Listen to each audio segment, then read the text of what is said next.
drapeau français.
Oradour-sur-Glane.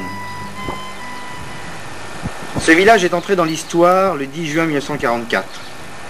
En France, il reste le symbole de la barbarie nazie en pays occupé. C'est en effet là que, le 10 juin 1944, des Waffen-SS appartenant à la division d'Reichsreich auraient commis le crime de guerre le plus abominable. Ils auraient investi le village, ce samedi 10 juin 1944 à 14 h, auraient regroupé les habitants, séparé les hommes des femmes et des enfants,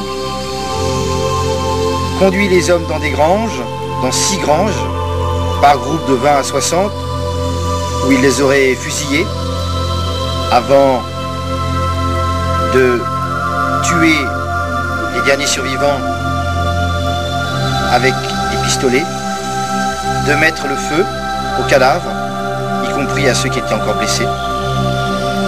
Les femmes et les enfants, pour leur part, auraient été emmenés dans l'église. Et c'est là que l'horreur aurait atteint son paroxysme.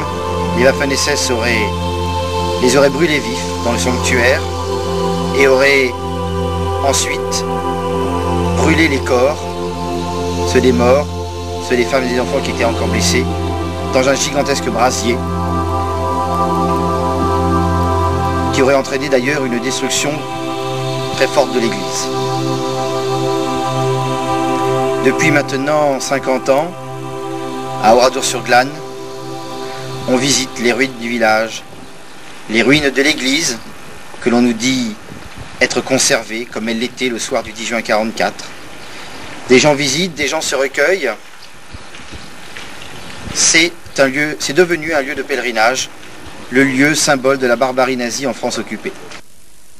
Je suis donc venu vous parler d'un sujet sur lequel j'ai mené une enquête, je dirais, de près de 7 ans, donc qui est le drame, la tragédie d'Oradour-sur-Glane, qui est survenue donc le 10 juin 1944 dans le village d'Oradour.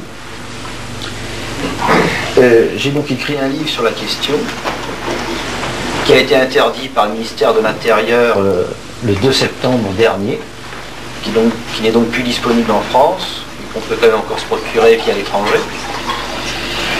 Et donc je suis venu ce soir vous en résumer, vous exposer un peu ce que l'on a fait pour étudier ce drame. Alors tout d'abord, pourquoi je m'y suis intéressé? Ça peut être important de le savoir. Un jour, en 1989, je discutais avec une personne qui, devant moi, tentait de défendre l'honneur de la Waffen-SS. Étant relativement pacifiste, un vrai antimilitariste, je lui ai ressorti l'argument massu, que je pensais être massu, qui était oui, mais enfin, tes Waffen-SS que tu défends, ils ont quand même commis en France un crime abominable qui est celui d'Oradour, brûler des femmes et des enfants dans une église. Je vois pas comment tu peux l'excuser. Et cette personne m'a dit, ah, détrompe-toi, le drame d'Oradour, c'est pas ce qu'on croit. Et il m'a donné la brochure en français d'un ancien gradé Waffen-SS, Otto Wedinger, qui avait écrit donc un opuscule sur ce drame qui s'appelait Tulle et Oradour, une tragédie franco-allemande. Et dans cet opuscule, il livrait une autre version que la version officielle française, en disant que Oradour, les Allemands n'étaient pas venus pour massacrer, mais que suite à un triste enchaînement d'événements, il y a eu mort de femmes et d'enfants sans que les Waffen-SS aient voulu les assassiner. Et d'hommes aussi. Comment? D'hommes aussi. D'hommes aussi. D'hommes aussi, bien sûr. Mais c'était surtout les femmes, enfants. C'était surtout les hommes, les femmes et les enfants. Alors, j'ai lu cette brochure attentivement et j'ai été relativement surpris. D'abord surpris par le ton. C'était un ton très très posé. C'était un soldat qui racontait ses souvenirs, qui se fondait aussi sur l'étude d'un Allemand qui avait écrit 2 livres sur le drame d'Oradour, 2 livres dans lesquels il défendait une autre thèse que la thèse française. J'étais donc surpris par un langage assez posé, et ça m'a entraîné à me poser certaines questions. Alors, je me suis dit, après tout, là-dedans, c'est la parole de l'un contre la parole de l'autre. C'est-à-dire qu'il y a la parole du Waffen-SS contre la parole, je dirais, du résistant français. Qui a raison? Et c'est à ce moment-là qu'en 1989, j'ai décidé de débuter moi-même une enquête. Alors personnellement, je ne pensais pas que ça donnerait lieu à un livre. Je pensais que ce serait une enquête personnelle, qui resterait personnelle, et puis dont je ne livrerai jamais les résultats au public. Bon, mais il s'est révélé que de découverte en découverte, j'ai décidé au bout d'un moment de rédiger une étude sur le sujet. Pour faire cette étude, bon, ça n'a pas été facile. Ça n'a pas été facile parce qu'il faut savoir, je comprends qu'à Oradour, les plaies sont encore vives et que bon, lorsqu'on commence à fouiller là-bas, très très vite on est repéré et on est très très mal vu.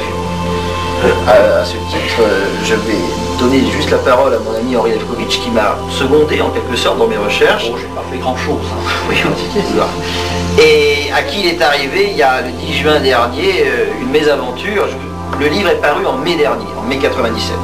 Et Henri Lefkovitch s'est rendu à la commémoration du drame le 10 juin 97, comme il le faisait chaque année. Alors je lui laisse la parole pour qu'il vous explique ce qui m'est arrivé quand même. Pour vous dire un peu l'ambiance qui règne encore là-bas. Oui, j'habite à 46 km de Oradour-sur-Glane. Et tous les ans, je vais à la commémoration des événements, surtout pour écouter le sermon de l'évêque de Limoges, parce qu'il y a une messe qui est célébrée par l'évêque de Limoges. Et chaque fois, il fait un sermon assez intéressant. Alors le 10 juin, avant le début de la cérémonie, je me suis rendu à l'église pour savoir à quelle heure était la messe.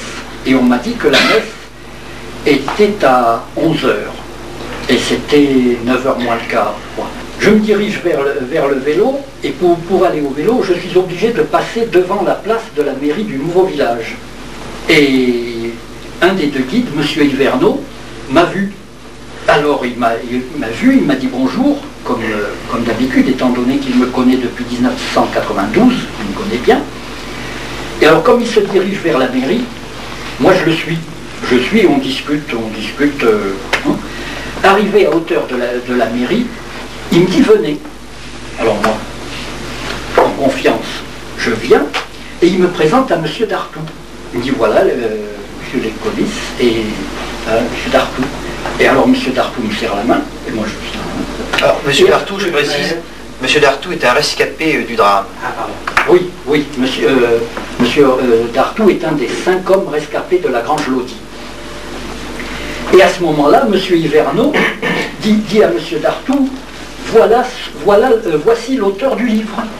Voici il m'a présenté comme étant l'auteur de ce livre. Alors que l'auteur de ce livre, c'est Vincent Renoir. Alors du coup, M. Dartout me dit, oh, vous savez, je ne tiens pas à vous connaître aujourd'hui. Alors moi j'ai dit, et alors quelqu'un d'autre est venu, dit, alors c'est vous qui nous prenez pour des menteurs. Alors moi j'ai dit tout simplement, mais écoutez, il y a un dossier au blanc que l'on ne peut pas consulter. Pourquoi ne peut-on pas consulter ce dossier? Au blanc, à la ville du Blanc. La ville d'archives de la gendarmerie. Oui, la ville du Blanc se trouve dans l'Indre. Et le gars n'a pas eu le temps de me répondre. Le maire d'Oradour est arrivé, il m'a attrapé par le bras. va-t'en, t'es un SS, va-t'en. Et à ce moment-là, moi j'ai regardé dans ma musette, j'ai voulu lui montrer ces deux photos. Là c'est la photo de mon grand-père, paternelle, ma grand-mère paternelle, la grande sœur de mon père, qui ont été raflés le jour de la rafle du Veldiv. Et j'ai voulu et je lui ai dit, je suis petit-fils de déporté. Et j'ai regardé dans ma musette pour lui montrer cette photo. Manque de chance, cette photo qui me suit partout, ce jour-là, j'avais oublié de la mettre dans la musette. Je l'ai oublié, je n'ai pas pu la lui montrer. Mais je lui ai dit quand même, je suis petit-fils de déporté. Et le maire m'a dit, je m'en fous, va-t'en. Alors, pour commencer notre recherche, on s'est heurté à un problème de méthode. Et c'est ça qui est très important. C'est qu'on s'est dit, voilà, il y a un problème, il y a deux thèses contradictoires sur une affaire. Alors, nous allons, pour éviter de se tromper, comme j'ai une formation scientifique, puisque je suis diplômé ingénieur chimiste de formation, j'ai eu une éducation au milieu de scientifique, je me suis dit, ben, je vais faire comme on m'a toujours appris en sciences, c'est quand un problème est très embrouillé, on revient au départ avec ce que l'on est sûr de savoir, ce que l'on est persuadé. Pour partir de ce débat saine, donc on démarre sur ce qu'on est sûr. Alors je me suis dit, de quoi est-on sûr à Oradour? De quoi est-on certain? Eh bien, ce dont on était certain, c'était que le 10 juin 1944 à midi, Oradour était un village français que rien à peu près ne distinguait des autres. Il y avait la vie, il y avait même d'ailleurs une grande vie, puisque c'était le week-end, il y allait y avoir une distribution de tabac, il y avait la préparation de la communion, les enfants étaient là, bref, c'était un village plein de vie, donc rien ne différenciait des autres. Et à 19h, la plupart des maisons n'étaient plus que des ruines en flammes, et il y avait dans le village des centaines de cadavres. Alors vous remarquerez que je ne dis pas que tout le bourg d'Oradour a été détruit. Non, c'est pas vrai. Il y a des maisons qui ont survécu, enfin des granges, bon. Et je ne dis pas non plus que la population d'Oradour-sur-Glane était exterminée. Non, non, non. Je dis qu'il y avait des centaines de cadavres, parce qu'on verra qu'il y a des gens d'Oradour qui ont survécu, et il y a des gens qui n'étaient pas d'Oradour, et qui sont morts dans cette affaire. Donc, 7 heures plus tard, le drame a eu lieu, le bourg n'est que ruine en flammes, dans son immense majorité, et il y a des centaines de cadavres. Voilà de quoi on était certain au départ. Et à partir de là, nous avons choisi de débuter une enquête, non pas comme la majorité des historiens actuels le font, mais comme un commissaire, je dirais, de police le ferait. C'est-à-dire que j'ai remarqué que souvent dans les livres actuels sur les historiens, quand on parle d'un fait, on commence à étudier le contexte général. Puis on s'approche, on étudie le contexte particulier. Et puis enfin, on traite très rapidement du fait en lui-même.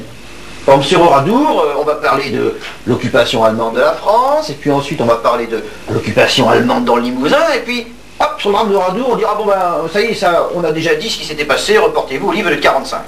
Nous, on a fait exactement le contraire. On s'est dit, le contexte, on s'en moque. On va se focaliser sur ce qui s'est passé le 10 juin à Oradour.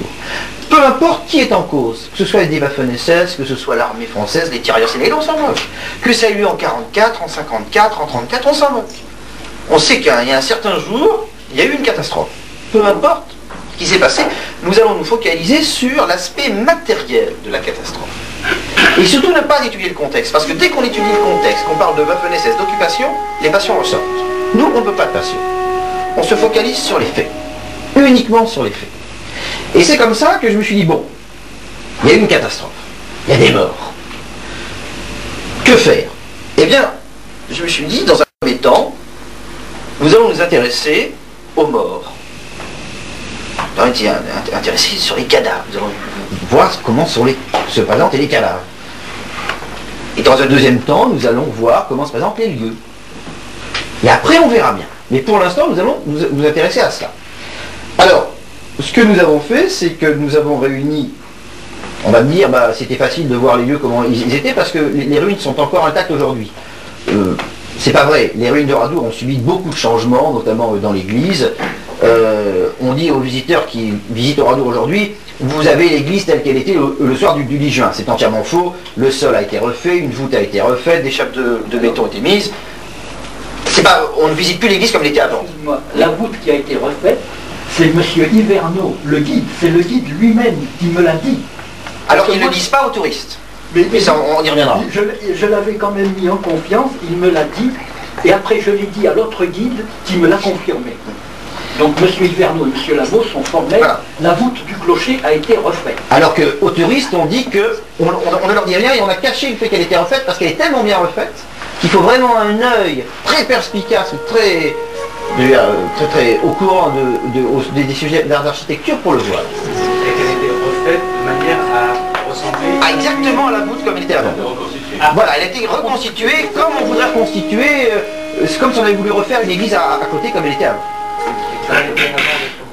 Avant d'être détruite. Hein. Alors, donc, nous, qu'est-ce qu'on a fait? D'abord, on a étudié les photographies, parce qu'on a des photographies. On n'en a pas beaucoup.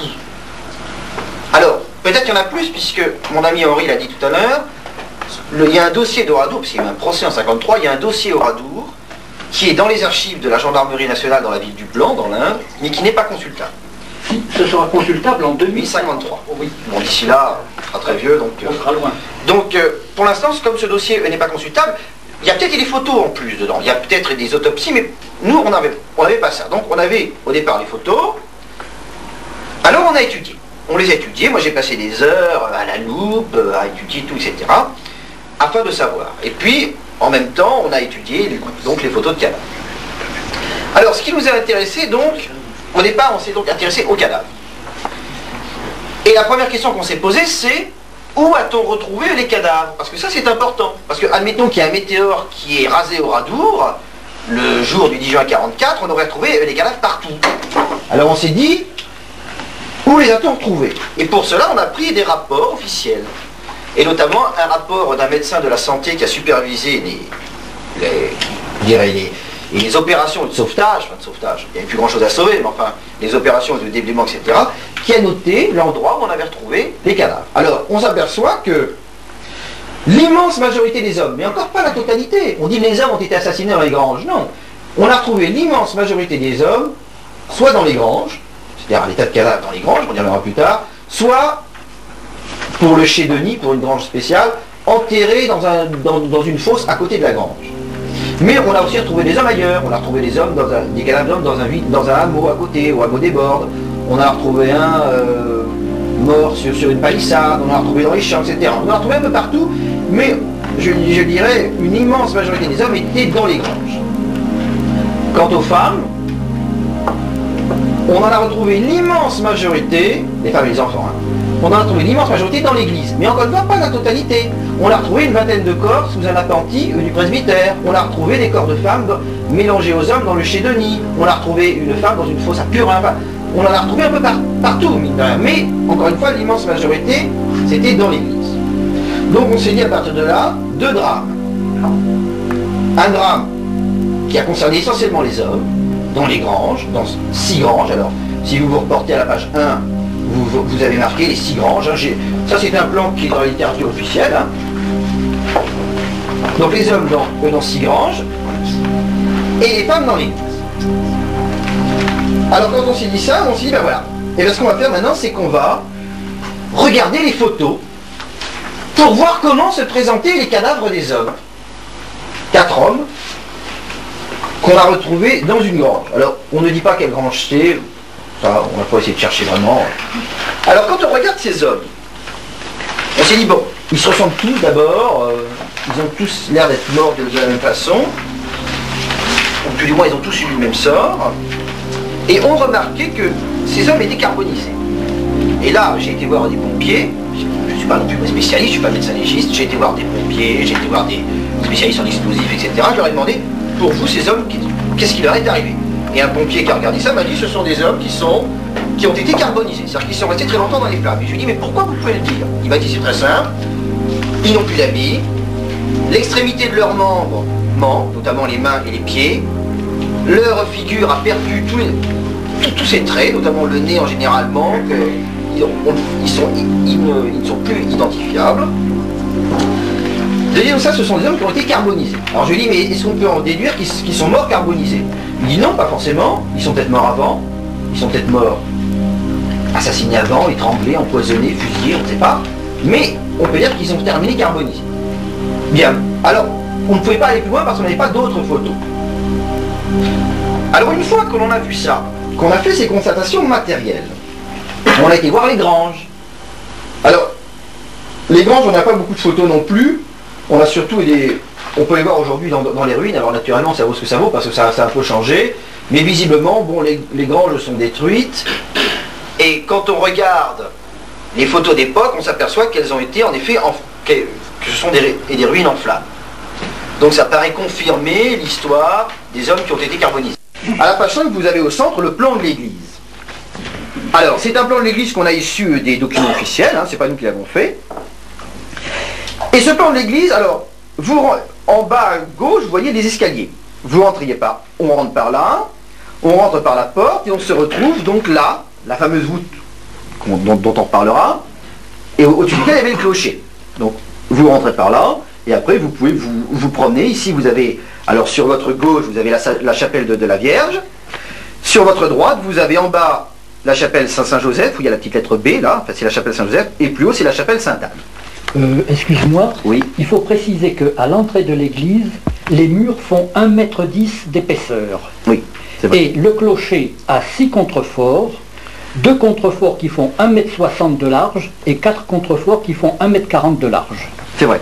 C'est une église fortifiée, hein, parce que ça date des guerres de religion, ce sont des églises très très solides. Alors, lorsqu'on rentre dans cette église, qu'est-ce qui choque?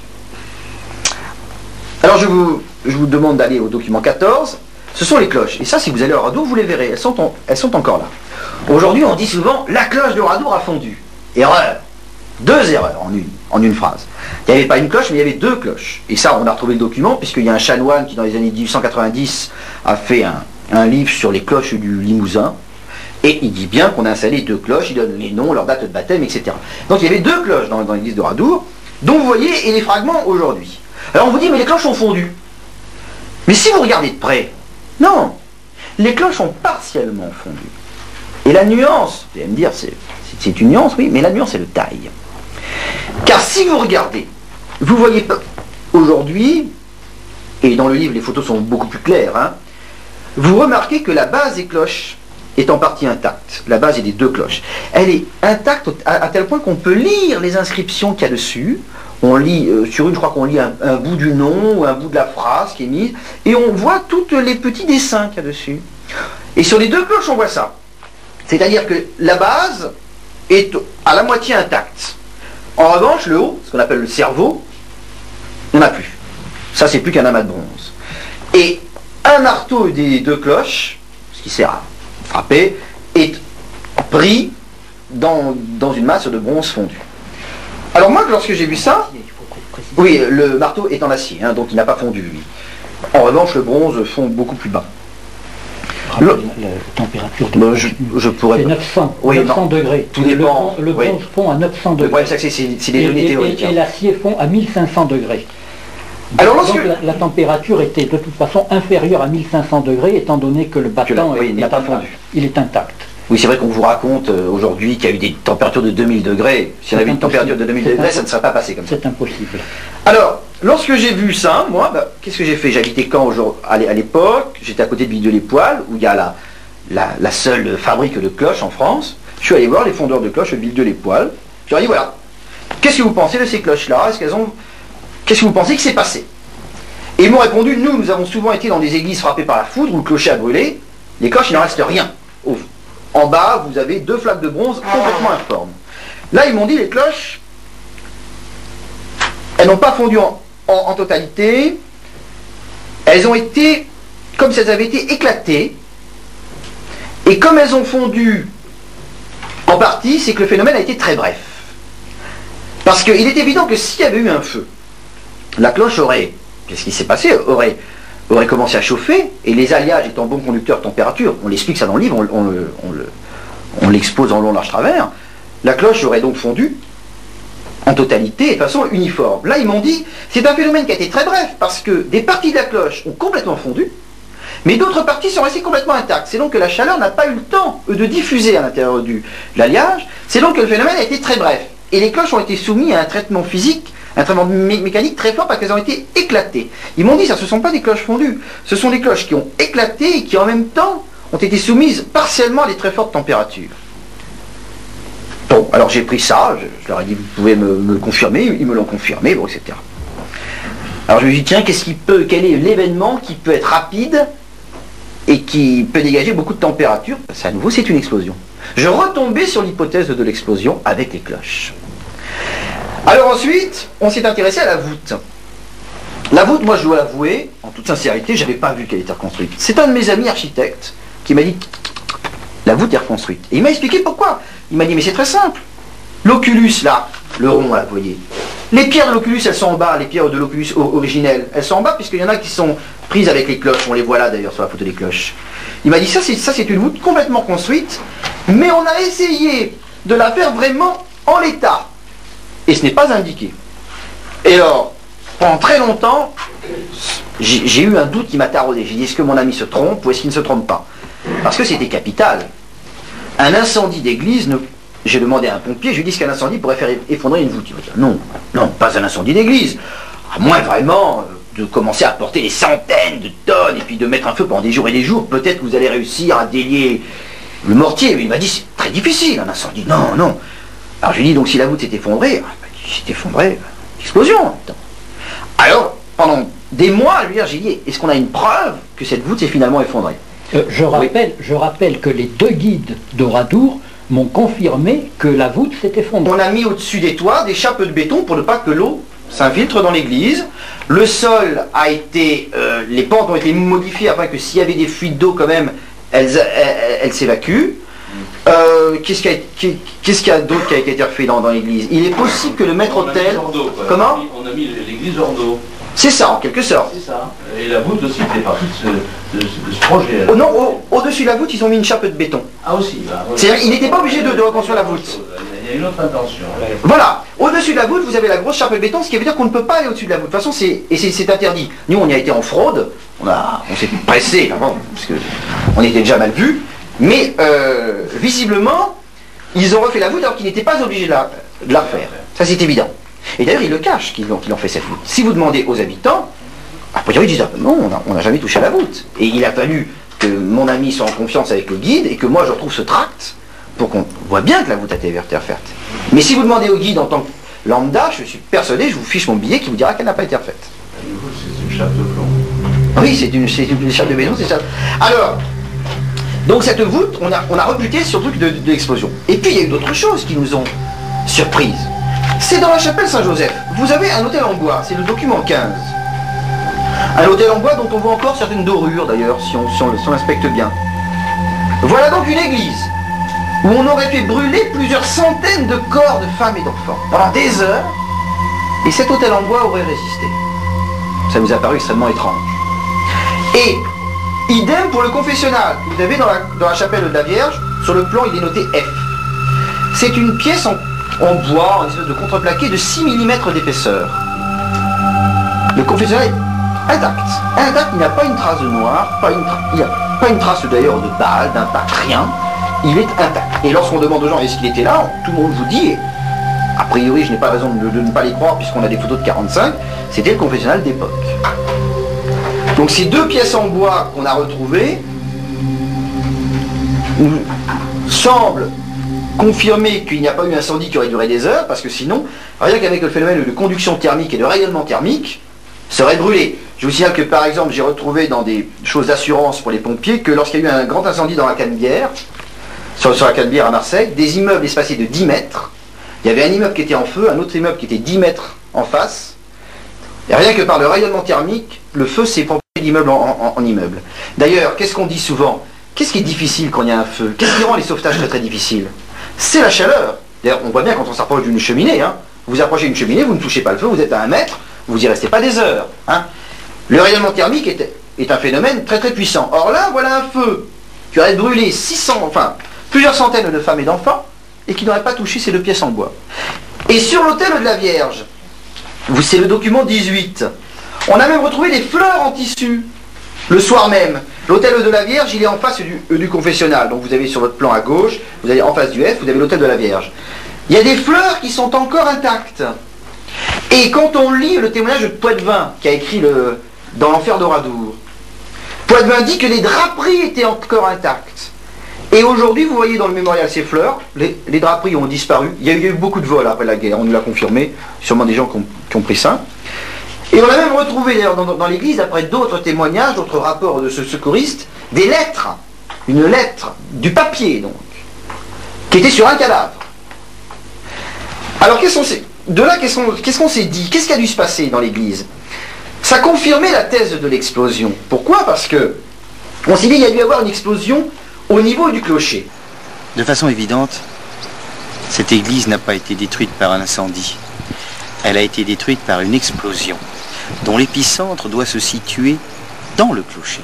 Ce qui explique que la toiture du clocher est entièrement disparue et que les cloches aient été brisées comme on l'a vu. Par la suite, la flamme due au gaz enflammé et la surpression ont fait que la voûte du clocher s'est effondrée et que les cloches ont pu tomber. La flamme des gaz enflammés a traversé la nef, brûlant tout sur son passage. Cependant, le phénomène n'a duré que quelques dixièmes de seconde, ce qui fait que les corps n'ont pas été entièrement consumés, mais ne sont consumés qu'en surface et que très très partiellement. Ensuite, ce qui a dû se passer, c'est que la flamme de chalumeau a dû se propager du clocher tout au long de la travée, là, comme ça.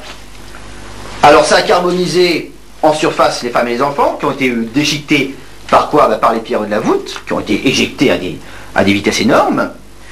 Et toutes ces chapelles-là ont été conservées. C'est ce qui explique pourquoi l'hôtel Saint-Joseph est conservé, le confessionnal est conservé, et l'hôtel de la Vierge, qu'on peut encore voir d'ailleurs, mais qui est en plâtre, avec ses draperies, ont été conservés.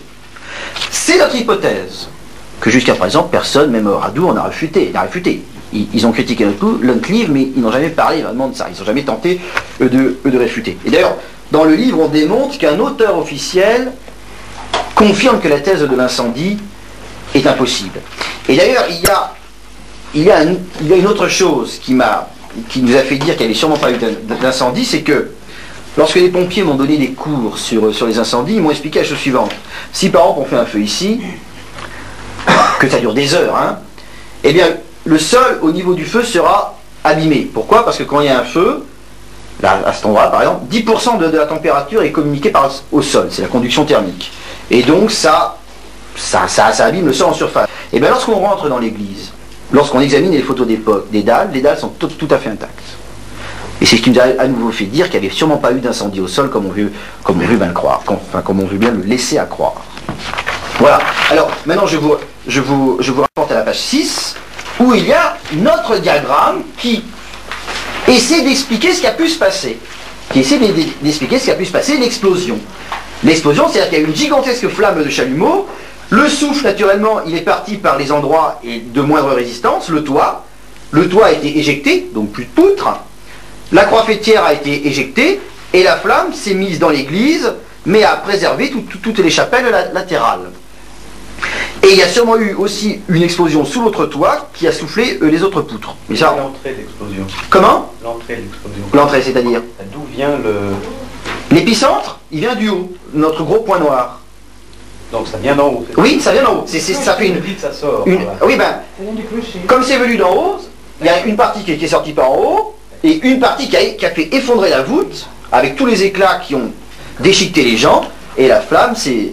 Pas un char, par exemple, qui aurait pu tirer... Ah ben, les Waffen-SS qui étaient là étaient des panzers grenadiers qui n'avaient pas de char. Et d'ailleurs, officiellement, il n'y a jamais eu de char. Il y a eu quelques half-track, comme on dit là, mais il n'y a pas eu de char au Radour. Donc, la thèse du char n'a jamais été même invoquée par les gens de Radour. Cette croix que vous voyez là était la croix qui était située au haut du clocher. On dit que l'église a brûlé au point que les cloches qui se trouvaient donc dans le clocher ont elles aussi brûlé. Lorsque le clocher s'est effondré, à supposer que l'hypothèse du feu soit exacte, lorsque le clocher s'est effondré, la croix fêtière aurait dû tomber au milieu des flammes. Et cette sphère en métal très fine aurait dû elle aussi fondre. Or, vous le remarquez vous-même, cette sphère est certes bosselée, détruite, mais elle n'est pas fondue. Ceci prouve que la croix fêtière n'est pas tombée à l'intérieur de l'église, Donc elle a été éjectée et qu'elle est tombée à l'extérieur de l'église. Comment expliquer ce phénomène? Je m'appelle Hans Werner Vogt. Je suis né en novembre 1921 à Verden sur l'Aller en Allemagne du Nord. Quand vous êtes-vous engagé dans la Waffen-SS? Wann sind Sie in die Waffen-SS eingetreten? Je me suis présenté volontairement pour le service militaire le 3 septembre 1939 à Brême. Et c'était là où j'ai appris que ce n'était que la Waffen-SS qui admettait des volontaires. Alors d'abord, j'aurais voulu savoir, lorsque les événements d'Oradour se sont passés, où étiez-vous? J'étais jusqu'à septembre en Russie, à la division Das Reich. Alors, mais par la suite, est-ce que monsieur a, en tant que membre de la Waffen-SS, a eu connaissance du massacre d'Oradour et dans quelles conditions il en a eu connaissance? Je me suis renseigné auprès des hommes de la 3e qui avaient pris part à l'opération. Ce qui m'a semblé le plus important des événements, tous s'accordaient pour me dire que des munitions et explosifs avaient dû être stockés à l'église parce que ça a été de là qu'est venue la terrible explosion qui a tout déclenché. Est-ce qu'il y a au moins un soldat qui lui aurait parlé d'un massacre prémédité à Oradour? Les soldats avaient rassemblé les hommes d'Oradour et les avaient parqués dans des granges et des garages puisqu'ils craignaient une attaque du maquis, et tous étaient d'accord pour penser qu'au premier coup il fallait tuer ces hommes d'Oradour. Mais il n'y a cependant pas eu de coup, mais une forte détonation qui a soudainement éclaté et qui a déclenché la tuerie. Alors justement, le problème de ça, c'est qu'on s'est dit, bon, nous c'est notre thèse, qui est bâtie à partir des éléments, mais qui reste une théorie. Et on s'est dit, est-ce qu'il y a des témoignages? Maintenant on va avoir des témoignages. Est-ce que les témoignages confirment ce qu'on dit? Et de façon très très surprenante, les témoignages, beaucoup de témoignages ont confirmé la thèse, enfin ont confirmé qu'il y a eu une forte explosion.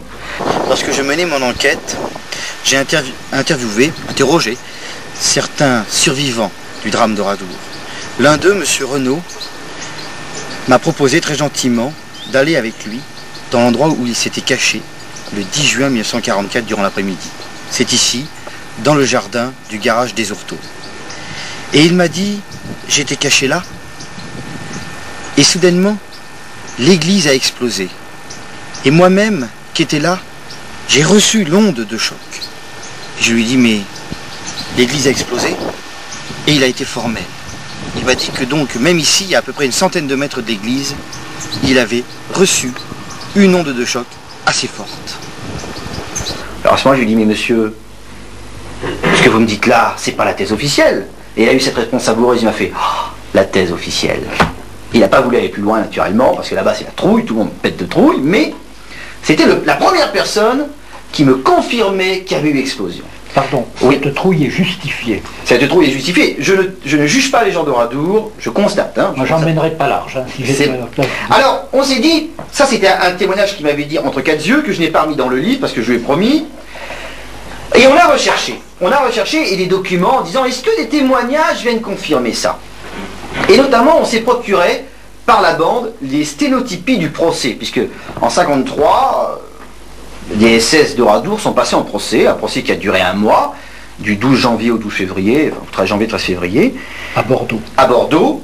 Il n'y a pas eu de sténotypie officielle, c'est-à-dire qu'officiellement il ne reste rien. Mais j'ai retrouvé un avocat qui avait engagé à l'époque la championne de France de sténo pour qu'elle prenne des sténotypies. Et dans ses archives, il y a ces sténotypies. Et il me les a ouvertes, gentiment.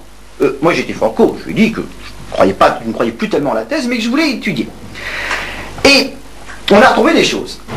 Très très intéressantes. Par exemple, lors d'une audience, vient quelqu'un qui s'appelle Jean-Hubert Desourteaux, qui le 10 juin s'était caché justement dans un jardin. Et il vient témoigner. Et qu'est-ce qu'il dit? J'ai entendu une rumeur dans l'église, à 150 mètres de moi. Je ne pouvais discerner ce qui se passait.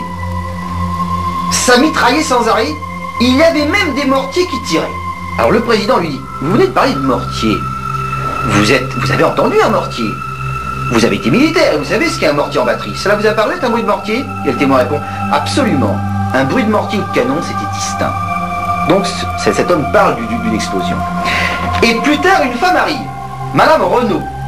Madame Renaud est encore plus nette. Elle dit au président, j'ai entendu des fusillades, j'ai entendu des cris, j'ai entendu des détonations. Il y a eu une grande détonation dans l'église. Une fumée épaisse sortait des vitraux. On entendait des cris, des plaintes que vous ne pouvez imaginer. Après, c'est son mari qui arrive. Il vient déposer à son tour. Ce sont des témoins à charge, tout ça. À charge pour les SS. Son mari. La seule plainte que j'ai entendue, c'est quand l'église a sauté. J'étais à 40 mètres de la place de l'église à ce moment-là. Le président. Qu'avez-vous entendu? Une explosion, dites-vous? Monsieur Renaud, une grosse explosion. Une fumée se dégageant de l'église. Un cri d'ensemble à ce moment de toutes les femmes qui étaient dedans. Le commissaire du gouvernement. Est-ce que vous avez entendu au moment où il y avait le feu à l'église, ou avant qu'on mette le feu à l'église, une explosion ressemblant à un coup de mortier? Le témoin. Oui, certainement, mais il y a eu tellement d'explosions. Et le commissaire du gouvernement dit, le témoin précédent, il parle de Jean-Hubert Desurtot, a lui aussi parlé de beaucoup d'explosions. C'est-à-dire qu'au procès, on a les témoins à charge. On dit qu'il y a eu une gigantesque explosion, même plusieurs explosions dans l'église. Et c'est pour ça d'ailleurs que tous ces stéréotypies du procès aujourd'hui, on ne peut pas entendre parler. Moi, on m'a reproché de les avoir sortis. C'est pas vraiment mieux que c'était une explosion, je dirais. Ah bah attendez, pour l'instant non, mais ça confirme notre thèse d'explosion. Hein. Ah oui, d'accord. Et alors, et ce qui est intéressant, c'est que dans un livre, paru en 1945, ils ont cité un témoignage du Madame Lang, qui dit « Un bruit épouvantable éclate dans la direction de l'église qui était à quelques dizaines de mètres de nous. Détonation sur détonation se succèdent, suivie d'une immense clameur et de cris effrayants. » Et ce témoignage de Madame Lang, dans les éditions postérieures, a disparu, enlevé. On ne connaît plus Madame Lang. Et aujourd'hui, quand on parle de Madame Lang, on ne connaît pas. Ces témoignages, pour moi, sont d'autant plus importants qu'ils semblent confirmer que les femmes et les enfants ont hurlé lorsque l'explosion a eu lieu. On dit qu'à Oradour, les Allemands, les Waffen-SS, auraient confectionné une caisse avec des gaz dedans, des grenades qui auraient explosé dans l'église et asphyxié les femmes et les enfants. Est-ce que l'utilisation d'une telle arme, vous avez déjà vu ça, déjà entendu que la Waffen-SS fabriquait ces armes? La troisième était une compagnie d'infanterie uniquement équipée de mitrailleuses, de mitraillettes, elle n'avait ni de grenades, seulement de grenades à manche. Elle ne disposait pas de matériel du génie, comme des grenades fumigènes ou de lance-flammes. Tout cela n'existait pas à la troisième. Ce n'est pas possible pour la bonne et simple raison que le lance-flamme est une arme terrible et qu'on n'aurait pas retrouvé les corps déchiquetés. On aurait trouvé les corps carbonisés, mais pas déchiquetés. Là, visiblement, les corps sont déchiquetés. Et ça, le lance-flamme ne déchiquete pas les corps. Je parle pas pour les corps déchiquetés, que pour l'incendie. Donc il n'y a pas eu incendie, mais les corps sont brûlés. Donc ça peut être ou explosion ou lance-flamme. Non, parce que s'il y avait eu que lance-flamme, il n'y aurait pas eu de corps déchiquetés. Supposez que les SS soient arrivés avec des lance-flammes, comme dans le vieux fusil, on en parle dans le livre, et qu'ils aient brûlé les femmes et les enfants à coups de lance-flammes, occasionnant un énorme incendie. Ça n'expliquerait pas pourquoi les corps, sont déchiquetés, et pourquoi, notamment, la voûte est effondrée. Le problème, c'est qu'ils ont mis les hommes en confiance. Sur la place, l'officier leur a dit qu'il y avait un dépôt d'armes dans ce bourg, qu'ils allaient donc effectuer des perquisitions, et que pendant les recherches, eux, hommes, ils allaient être placés dans plusieurs granges ou garages. Tous les hommes savaient qu'il n'y avait pas de dépôt d'armes, donc ils pensaient que dès la fin des perquisitions, on les relâcherait. Non, les hommes qui étaient à Oradour ont dit à M. Wolterstorff que au moins dans chaque deuxième maison, il y avait des armes ou de la munition. Une maison sur deux. Une maison sur deux. Und als die Häuser brannten, man hat ja nicht alles gefunden, da hörte man immer noch lange Zeit Munition krachen. Après que les maisons étaient mises à feu, on avait entendu sauter les dépôts de munitions. Donc ils se disent, si les SS ont tiré sur les hommes sur Oradour, ce n'est pas quand ils ont cru qu'une attaque était déclenchée, mais c'est quand un gradé SS a donné l'ordre. Là, les hommes n'étaient pas sûrs. Ils étaient sûrs seulement, ils attendaient une attaque des partisans. Et il fallait tuer les hommes dès que les premiers signes apparaissaient. ce qui a déclenché tout, c'était l'explosion à l'église. Mais ces bataillons, ils ont reçu aussi un ordre terrible. Il leur a donné ordre en Limousin de détruire un village pour terroriser, faire un exemple. Si vous voulez, par cette opération, faire comprendre que si on les attaquait pendant la remontée, ils recommenceraient, ils le referaient. Et le commandant qui a été désigné pour détruire un village, choisir et détruire un village, le matin du massacre, a tenu une réunion à Saint-Junien, je ne sais pas où se situer, c'est à 12 km d'ici. Il a cherché un pays éloigné des grandes routes et des centres de résistance. Et il a choisi Oradour-sur-Glane, comme il aurait peut-être pu choisir ailleurs. Alors j'ai bien dit, il a choisi Oradour-sur-Glane. On avait prétendu au départ qu'ils s'étaient trompés, ils ne se sont pas trompés de village. Ils avaient les plans du bourg quand ils sont arrivés, les plans fournis même par la milice française. Quand le commandant a fait son choix, il a contacté la milice française. Et après, le matin, il a préparé le massacre. Et l'après-midi, donc, ce commandant, 150-200 soldats, sont arrivés ici sur ordre pour tuer tout le monde. Et en l'espace de 3 heures, on a massacré tout le monde, puisque le massacre en lui-même a duré à peu près 3 heures. Ils sont arrivés vers 14 heures, mais le temps de rassembler la population, ça leur a demandé beaucoup de temps, les hommes, les femmes, les enfants, sur la place. Il était environ 16 heures quand ils ont séparé les femmes et les enfants et les emmenés ici. Les hommes par petits groupes dans plusieurs granges ou garages, vous avez vu les plaques de supplice. Et après, le commandant a tiré un coup de feu pour donner le signal. Et là, au signal, ils sont mis à massacrer, à piller, à incendier. À 19 heures, l'opération était terminée. Est-ce que l'on peut concevoir que, en représailles, il y a des actions qui ont été faites contre la Waffen-SS, des Waffen-SS auraient volontairement assassiné des femmes et des enfants, enfin toute la population d'un village, y compris femmes et enfants. Est-ce que ça s'est vu? Est-ce que M. Wolterstorff a vu ça pendant la guerre, ou est-ce qu'il n'a jamais vu ça? S'il y avait eu de tels cas, ces hommes auraient été punis de la peine capitale. Le livre militaire de la Wehrmacht, d'où également celui de la Waffen-SS, contenait les 10 commandements, dont le commandement « Vous ne toucherez pas à un civil ». Je connais cependant un cas, un sergent-chef qui était sous, avait essayé de violer une femme. Il a été arrêté quelques jours après, condamné à mort. C'était la réaction de la Wehrmacht sur les activités de la résistance. Le fameux ordre Sperle avait prévu pour les maisons où l'on trouvait des armes ou de la munition de les brûler et de tuer même les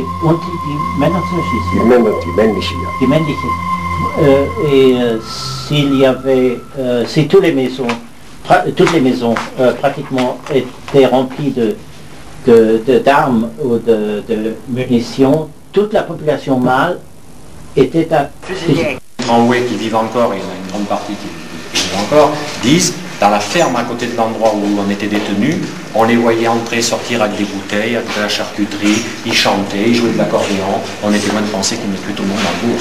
Pour vous dire vraiment qu'ils se posaient aucune question. Des machines à tuer comme tous les fanatiques.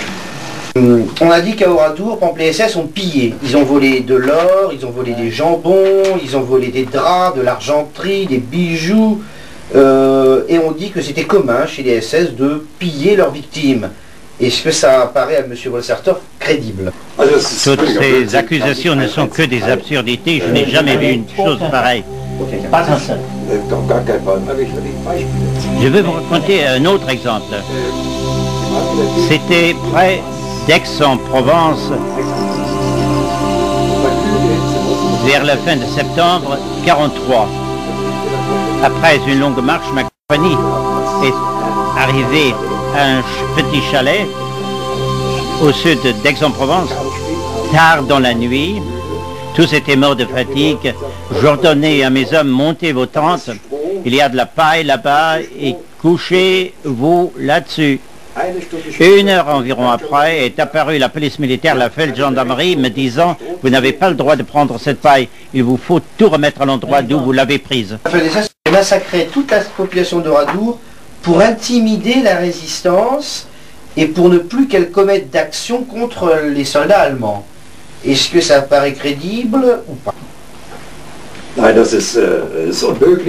C'est impossible. J'ai connu Otto Weidinger, le commandant de notre régiment. Il m'avait fait savoir que Dickmann, à cause d'Oradour, a dû être traduit en conseil de guerre. parce qu'il avait agi contrairement aux instructions qu'il avait reçues. On lui avait seulement donné l'ordre de s'emparer d'un certain nombre de chefs du maquis afin de pouvoir les échanger contre Kempf. Il s'était cependant embarqué dans une fusillade qui n'était pas envisagée. Un des exemples qui démontre qu'à Oradour on nous cache des vérités, c'est l'exemple de ce puits. Nous sommes ici à la ferme de Lose. C'est le puits ici que l'on appelle dans les livres, dans la littérature, le puits Picat. Là, nous dit-on, les Waffen-SS ont précipité des habitants. D'après la thèse officielle, ils ont été précipités vivants parce que, nous dit-on, on n'a retrouvé aucune trace de douille à côté. Lorsque les sauveteurs sont venus, à partir du 13 juin 1944, ils ont découvert qu'il y avait des corps à l'intérieur de ce puits. Or, lorsqu'on lit leurs témoignages ou leurs rapports, on s'aperçoit qu'ils nous disent la chose suivante. Les corps étaient dans un état de décomposition tel qu'on n'a pas pu les remonter. On a donc été obligé de jeter de la chaux dans le puits et de le combler. Et c'est ainsi qu'aujourd'hui encore, des squelettes, des corps, des restes de corps reposeraient au fond de ce puits. Or, il faut savoir que les sauveteurs sont venus 3 jours après le drame. L'eau d'un puits, en général, est à 12 degrés. Si je plonge un cadavre pendant 3 jours dans de l'eau à 12 degrés, il n'a pas le temps de pourrir. Par conséquent, les restes des cadavres qui étaient dans le puits Picat étaient bien antérieurs au 10 juin 1944. Qui étaient ces morts? Qui étaient ces gens qui avaient été précipités au fond du puits? Aujourd'hui encore, nous l'ignorons. Peut-être qu'il y a quelque part un rapport qui le dirait. Quoi qu'il en soit, j'estime qu'en 1998, il serait bon d'entreprendre des fouilles dans ce puits, d'enlever ce qui a servi à le combler, afin d'aller voir ce qu'il y a au fond. On fait bien des fouilles sur des lieux, afin de retrouver des restes humains qui ont plusieurs milliers d'années. Je pense qu'il serait possible de refaire des fouilles dans ce puits, afin de retrouver ces restes humains qui ont un peu plus de 50 ans. Là, on peut vraiment dire qu'à Oradour, la vérité se trouve au fond du puits. Mais naturellement, des gens semblent avoir intérêt à ce que personne n'aille voir au fond de ce puits. Dans cette affaire, c'est que s'il y a eu explosion et pas incendie, c'est qu'il y avait des matériaux explosifs sous le toit. Puisque l'explosion a eu lieu au niveau du haut du clocher et du toit. Qui est-ce qui a mis ces explosifs sous le toit? Est-ce que c'était les Waffen-SS qui sont arrivés, les mains bourrées d'explosifs, qui les ont mis là-haut et qui ont fait sauter tout le monde? Ou est-ce que ces matériaux étaient là avant? Alors cette question, en fait, il y avait un corollaire. C'était s'il y avait eu, supposons que ce ne soit pas les Allemands, c'est que forcément il y avait de la résistance à Oradour. Alors, la question d'abord, les Allemands ont-ils apporté des explosifs sous le toit et les ont-ils fait exploser pour tuer tout le monde? Si ça avait été le cas, pourquoi ne pas l'avoir dit dès 1945? Pourquoi avoir plutôt substitué une thèse rocambolesque d'un incendie, d'un mitraillage, d'une caisse qu'on apporte qui explose puis qui n'explose plus? Parce que je ne peux pas en parler, je ne peux pas rentrer trop dans les détails, tout ça on l'expose dans le livre, mais je disais que si vraiment les Allemands étaient arrivés avec tout ce qu'il fallait pour détruire l'église, pour assassiner les femmes et les enfants, dès 1944 on aurait dit voilà comment ça s'est passé. Les Allemands ils ont mis des choses sous le toit, ils ont tout fait péter, puis tout le monde est mort. Or non, on y a substitué une autre thèse, la thèse de l'incendie généralisé, qui, à notre avis, n'est pas la bonne. Donc on s'est dit, si ça se trouve, peut-être que ces explosifs qui étaient là, ils avaient été apportés par d'autres personnes. Et on a pas mal de documents que l'on cite, comme quoi la résistance pendant la guerre se servait souvent à des clochers pour entasser les armes, les explosifs, etc. Alors on s'est dit, qu'est-ce qui prouve qu'il n'y aurait pas eu une résistance à Oradour qui aurait fait ça? Alors, on a recherché. La thèse officielle, c'est Oradour est un village sans résistance. Il n'y a jamais eu un soupçon de résistance à Oradour. C'est la thèse qu'on nous martèle depuis 50 ans. Et alors, moi, lorsque j'y suis allé, j'ai parlé avec des survivants, et il y a un survivant un jour qui me dit « Ah mais moi j'étais dans le maquis, mais j'étais dans le maquis pas actif, mais j'étais dans le maquis. » Ah je lui dis « Oh, donc vous étiez maquisard? Ah oui. » Et puis, bon, je n'ai pas relevé sur le moment, c'était M. Beaubreuil, je peux dire son nom, puisqu'il est toujours là, d'ailleurs il n'a pas été le dernier à m'insulter. M. Beaubreuil me dit « Moi j'étais dans le maquis, puisque même dans ma maison il y avait une cache aménagée. » Ah bon. Il y avait une cache pour votre... Bah oui, si jamais la Gestapo venait, on se planquait dans la cache, etc. Donc c'était quand même déjà un maquis qui était assez organisé pour faire des caches. Il me disait que c'était une cache sous une cuisinière. Bon, et puis, mon enquête a continué, et puis, je suis tombé sur plein d'aveux que m'ont fait les survivants eux-mêmes. J'ai appris, par exemple, que... Alors bon, je vais pas tout vous citer, mais j'ai appris, par exemple, que le boulanger d'Oradour, qui était monsieur... Bouchoul. Non, l'autre. Ah, j'ai oublié. Peu importe. Le deuxième boulanger d'Oradour ravitaillait le maquis en pain. J'ai appris que Dupic, c'était un marchand de tissus qui n'est pas mort avec les hommes, qu'on a retrouvé enterré dans son jardin après avoir été fusillé, était un responsable de l'AS, de l'armée secrète. On a appris que, par exemple, que Bory faisait partie des FTPF. Donc Bory est l'un des 5 survivants de la Grange Lodi. Et comme ça, on a appris qu'il y avait de ci, de là, plein de gens d'Oradour qui étaient dans la résistance. Alors, pardon, oui. Dans le livre de Poitevin, on cite Mirablon, dont le cadavre a été identifié, qui était photographe dans les mouvements unis de résistance. Voilà. Il y a plein de gens. Monsieur Renaud, il me dit, moi j'étais chauffeur d'un résistant juif à Lyon, je le mets dans le livre, et lorsque ce résistant juif a été capturé, je suis revenu à Oradour, mais je suis resté dans la résistance. Monsieur D, je me suis engagé à ne pas donner son nom, je le donnerai toujours pas, me dit, moi j'étais un membre supplétif du maquis. J'étais à Oradour, j'attendais les ordres, mais j'étais dans le maquis. C'est qu'à Oradour, chose qu'on ne dit jamais, il y avait ce qu'on appelle le 643e GTE. Les GTE, c'était les groupements de travailleurs étrangers. C'était fait de tous les Espagnols, Italiens, Polonais, même des fois Russes, qui s'étant réfugiés en France avant la guerre, étaient pris par le gouvernement de Vichy, où on disait, bon bah écoutez, vous êtes là, vous n'avez rien à faire, et bien comme beaucoup d'hommes sont prisonniers, vous allez remplacer ces hommes, et vous allez être groupés dans des groupements de travailleurs. Et il y en avait un à Oradour. On le cache toujours. Ça, si vous demandez à Oradour, il y avait des Espagnols, on vous dit oui, en 40, mais ils sont partis très vite. C'est pas vrai. Nous avons retrouvé les fiches de présence de ces travailleurs étrangers jusqu'en 44. Donc de 40 à 44, il y avait à Oradour des Espagnols, des Italiens. Et en général, ce n'étaient pas des Espagnols ou des Italiens qui étaient favorables au fascisme ou à l'occupant. Et on a consulté avec mon ami Henri tout le rapport de présence, parce que tous les mois, il devait aller pointer en disant « je suis bien là, je suis toujours là, je travaille toujours ». Et qu'est-ce qu'on s'est aperçu? Il faut préciser que c'est aux archives départementales de Haute-Vienne, qui sont accessibles à tous, mais qu'on n'avait jamais cité auparavant. Oh, attention, et souviens-toi que quand nous sommes arrivés, c'était un lundi matin, on a dit qu'on voudrait consulter des documents sur Oradour, et la première chose que l'on nous a dite, c'est « ah, messieurs, concernant Oradour-sur-Glane, il y a des documents qui ne sont pas communicables. Oui. »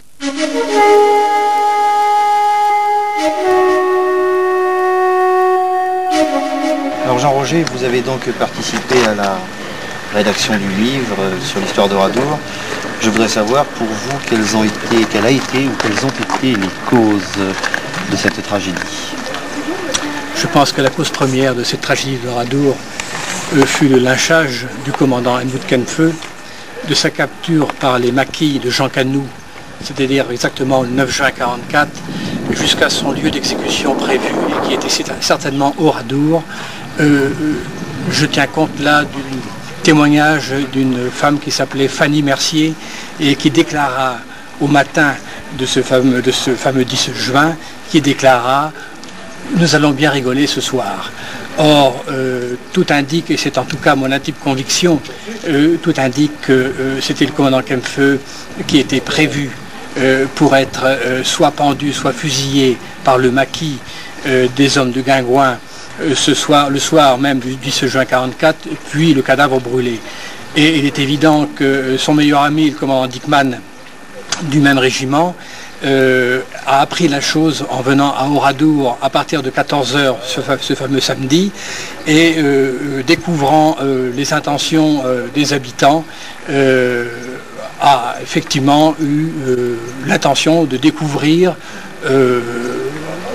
le lieu de captivité de son meilleur ami, et ensuite les événements se sont enchaînés d'une manière certainement assez abrupte, probablement due à l'explosion du clocher qui fit partir, comme par enchantement si l'on peut dire, les mitrailleuses dans les granges. Et alors selon vous, donc aujourd'hui, on parle beaucoup d'Oradour, les ruines ont été conservées.